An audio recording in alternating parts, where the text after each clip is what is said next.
Peserta lomba yang paling cepat menghabiskan kerupuk akan menjadi pemenangnya. Hai kids, memasuki bulan Agustus, pasti kita ingat dengan Hari Kemerdekaan Indonesia. Nggak lengkap rasanya ketika Hari Kemerdekaan kalau belum mengikuti lomba. Jika tahun sebelumnya kita menjadi peserta lomba, memungkinkan tahun ini kita bisa menjadi panitianya ya. Nah, kira-kira sudah ada ide belum? Mau melangsungkan perlombaan apa untuk 17-an? Jika belum, yuk kita lihat ada ide lomba apa saja yang nggak kalah menarik. Memecahkan balon dengan mata tertutup.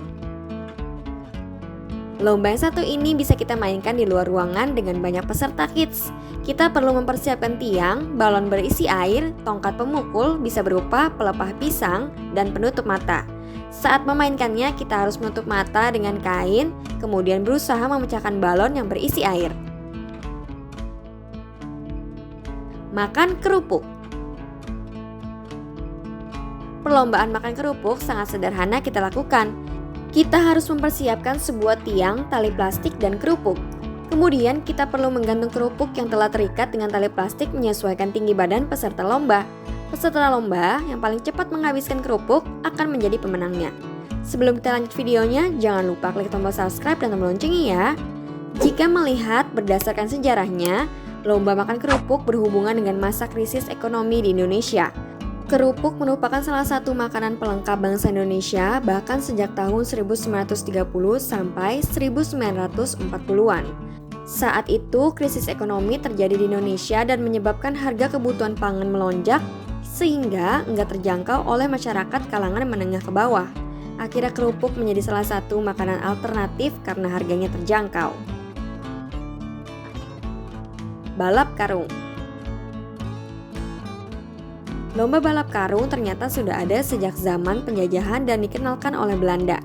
Berdasarkan website Detik Travel, awalnya permainan itu hanya terselenggara di sekolah-sekolah, namun akhirnya lomba balap karung mulai ramai dilakukan oleh masyarakat Indonesia. Untuk melangsungkan lomba ini, kita perlu mempersiapkan sebuah karung bekas atau karung dari bahan goni. Peserta harus memakai karung dan berjalan dari garis start ke finish, yang tercepat menyentuh garis finish menjadi juaranya. Kelereng. Perlombaan ini melatih fokus kita kids. Peserta lomba harus membawa kelereng dengan sendok pada mulut, kemudian peserta harus melewati garis finish untuk menjadi pemenangnya. Panjat pinang. Perlombaan yang satu ini sangat populer dan biasanya menjadi lomba yang banyak orang ikuti. Lomba panjat pinang cukup menantang karena pesertanya harus memanjat untuk mendapatkan hadiah. Melihat sejarahnya, panjat pinang sudah ada sejak zaman penjajahan Belanda. Awalnya, panjat pinang merupakan sarana hiburan orang Belanda di Batavia. Bakyak.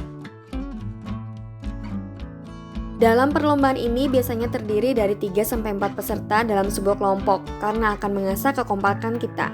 Setiap peserta harus menggunakan bakyak atau sandal kayu yang panjang dan melangkah dengan kecepatan yang sama agar enggak terjatuh dan tetap seimbang.